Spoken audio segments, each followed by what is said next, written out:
Our military analyst, Sean Bell, now joins me in the studio. Hello there, Sean. We've been talking about whether this attack from Israel to Iran was effective, how precise it was. What's your read of the success of this retaliation? I think it's important to set this in the sort of cycle of tit for tat that we've been seeing. This current cycle of the war between Iran and Israel started on the 1st of April when Israel attacked the Iranian consulate in Damascus, killing 13 people. And that was an affront that Iran therefore responded by actually Saturday firing 331 rockets across and missiles.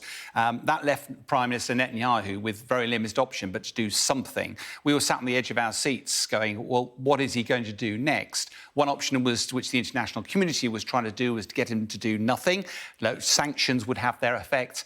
The other end of the spectrum was he mounted a similar level of operation, another 330 missiles going towards Iran. That would have been a massive escalation. What seems to have happened is that sort of middle ground, which is a short surgical strike. Isfahan, which is the nuclear research area here, which has about 3,000 scientists working. There's also a military airfield there as well. Up at Tabriz, that's a storage facility for some of the missiles up there, and that seems to be the measure of the attacks from the previous from last night.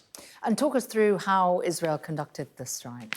Well, there's been a lot of conjecture about how it was done. The honest answer, we don't know, and we'll come on to that. But it could be a fighter aircraft, could be missiles, could be drones. These have been variously reported throughout the day. Let's look at those one at a time. The F-35 is the stealth fighter you'd probably use for this sort of mission. But if you draw a line between Israel and Iran, it's about 1,000 miles total. That's not a difficulty for the F-35, but you'll notice you'd have to fly through Jordanian, Iraqi airspace to get there. Looks very unlikely those nations would allow a warplane to fly through. The other option is to fly down the Red Sea, round the bottom here, past the Straits of Hormuz and up. That's 3 times the distance. Air-to-air refuelling, massive logistical operation, also risk compromising the security of the mission and therefore security of the pilot. Unlikely. If we look at the missile option, the drone option next, it's about 1,000 miles. That's not really drone operation. They're very slow. They don't deliver a strategic effect. That looks unlikely. That leaves you with missiles. They're the most likely weapon that gives you precision strike effect. The Jericho is the most likely weapon that Israel would have used on that particular night.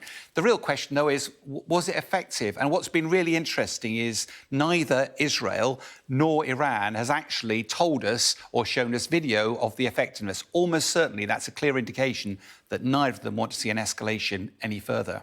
So do you think, in your considered opinion, that what we've seen, will satisfy Israel's desire for that retaliation?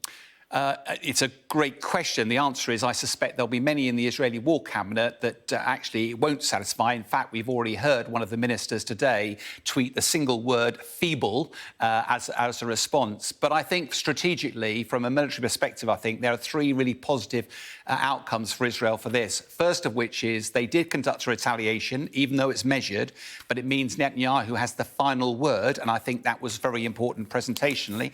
Secondly, they appear to have struck targets that were directly involved in the strikes on the Saturday night. And thirdly, most tellingly, Iran launched a massive wave of attacks, 331, gave everything it got with very limited effectiveness. It does appear that Israeli has done a precision strike attack against Iran, and actually in doing so has almost certainly affirmed its military dominance in the region.